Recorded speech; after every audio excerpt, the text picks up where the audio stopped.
Hello tout le monde, nous voici présents pour le deuxième épisode des séances de confinement servies par la SPTT. Avant ça, petit retour sur la première séance mise en ligne jeudi concernant le Tabata. Cette vidéo avait été tournée le lundi avant les réglementations de confinement mises en place lundi soir par Emmanuel Macron et effectives à partir de mardi midi. Voilà, je voulais revenir, même si j'étais à 500 mètres de chez moi, puisque j'ai le bénéfice d'avoir un vignoble à 500 mètres de chez moi. Voilà, je préfère éclaircir la chose.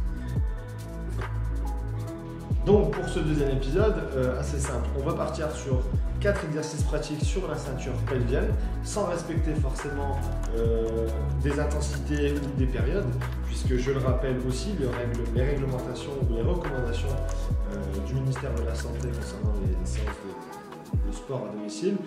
Attention à ne pas mettre trop d'intensité pour éviter peut-être des accidents cardiovasculaires ou musculaires, ne pas encombrer les hôpitaux. Aujourd'hui, ce n'est pas du tout la priorité. Donc voici 4 exercices pratiques à faire chez soi en toute sécurité.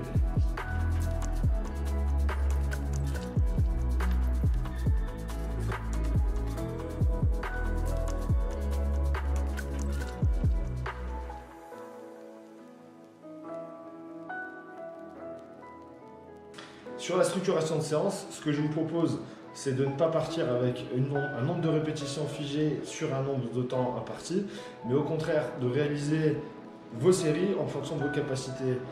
À savoir que la priorité, c'est la qualité du placement. À partir du moment où le placement n'est plus respecté comme sur la vidéo, arrêtez l'exercice, même si ce n'était pas l'objectif forcément à atteindre.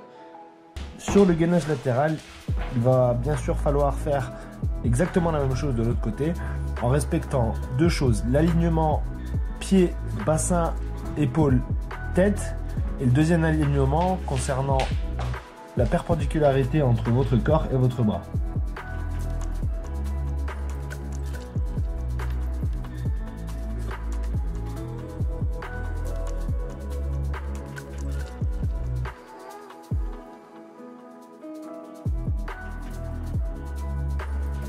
Pour vous donner un ordre d'idée, cette séance, on peut l'effectuer de manière à faire 4 séries par exercice en enchaînant toujours les séries du même exercice.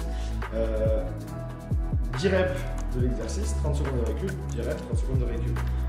A savoir que la priorité, c'est la qualité du mouvement et de la posture. On reste sur des critères, si la posture n'est plus bonne, on arrête l'exercice, on récupère et on recommence.